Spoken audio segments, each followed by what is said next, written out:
Wednesday morning mga kapatid. Alamin na po natin ang lagay ng panahon ngayong araw kasama ang ating resident meteorologist, our weather Tito Alvin na laging may panahon para sa'yo. Oy, Tito Alvin, good morning kapatid. Gaano kalaki ang tansya na umulan today? Good morning, Mama Dims, at good morning mga kapatid. Ulat panahon na po tayo ngayong araw ng Miyerkules. Meron tayong mga inaasahang pag-ulan sa ilang bahagi ng ating bansa, particularly sa western section nito dahil sa bahagyang paglakas ng ating habagat, at meron din tayong mga posibleng pag-ulan na dulot nitong binabantayan nating bagyo sa loob ng ating Philippine Area of Responsibility dito sa extreme northern Luzon dahil dito nga sa bagyong Goryo na may international name na Podul. Ito pong bagyong Goryo ay bahagya pang lumakas at may taglay na lakas na hangin na umaabot sa 140 km per hour malapit sa kanyang gitna, at kung minsan may mga pagbugsong umabot sa 170 km per hour.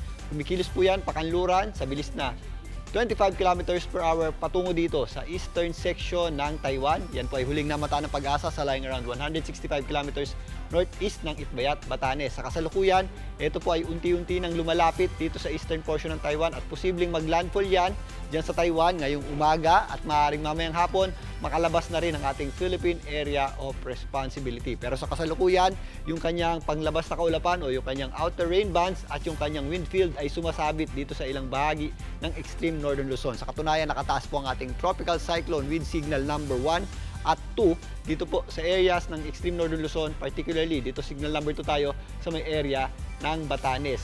Dahil po dyan, asahan po natin ang mga malalakas na pag-ulan na may kasamang pabugso-bugsong hangin o masungit na panahon dito po sa ilang bahagi ng extreme northern Luzon.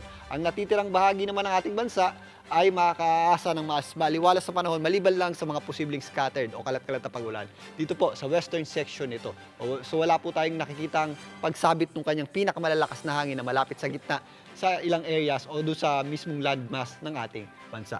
Dahil po sa ating habagat or southwest monsoon, medyo mataas po ang ating tsansa ng pag-ulan at possible po yung mga scattered at kalat-kalat na pag-ulan dito po sa areas ng Zamboanga Peninsula, kasama po dyan ang Basilan, Sulu at Tawi-Tawi, maging dito sa areas ng BARMM, Soxargen area at Northern Mindanao. So again, mag-ingat po tayo kapag meron tayong mga possible na mga pag-ulan at thunderstorms. Dahil malalakas na pag-ulan din po yan na posibleng magdala ng mga pagba, especially sa mga low-lying areas at mabubundok na lugar.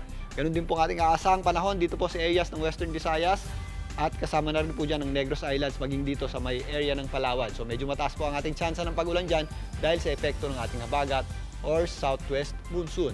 Mga possible scattered o kalat-kalat na pag-ulan naman ang ating aasahan sa natitirang bahagi ng Visayas. Dito naman sa Luzon, mas mataas po ang ating tsansa ng pag-ulan sa natitirang bahagi ng Mimaropa, kasama na po dyan ang ilang bahagi ng Bicol Region, dyan po sa area ng Camarines Sur, Camarines Norte, kasama na po dyan ang Albay dahil dyan sa bahagyang paglakas ng ating habagat or southwest monsoon. Pero again, mga possible scattered o kalat-kalat na pag-ulan lamang po yan na kadalasan nating na nangyayari tuwing hapon at gabi.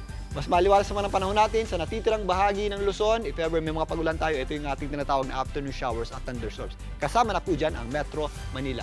Kagaya po kahapon, maliwalas ang panahon natin sa umaga hanggang tanghali. Maganda ang sikat ng araw, pero pagsapit po ng hapon, mas nagiging maulap po ang panahon natin. At again, meron tayong mga isolated o yung mga pag-ulang hindi naman ganong tumatagal, pero minsan, pag nakakaranas tayo ng thunderstorms, biglang buhos po yan ng malakas na ulan. Kaya again, sa mga lalabas ng bahay, papasok sa opisina, trabaho at may gagawin sa labas ng bahay, ugaliin po ang pagdadala ng payong o anumang pananggalang sa ulan. Bago na mga kapatid, ang ating araw po ay sumikat kaninang 5:42 ng umaga at muli po yung lulubog ng 6:20 ng gabi. At yan muna ang latest sa ating lagay ng panahon ngayong Miyerkules ng umaga. Ako po ang inyong weather Tito Alvin na laging may panahon para sa iyo. Mga kapatid, dito Alvin Pura po na laging may panahon para sa iyo, umaraw man o umulan, dapat laging handa. Kaya para maging updated sa pinaka-latest weather updates, mag-follow at mag-subscribe na sa social media pages ng News 5.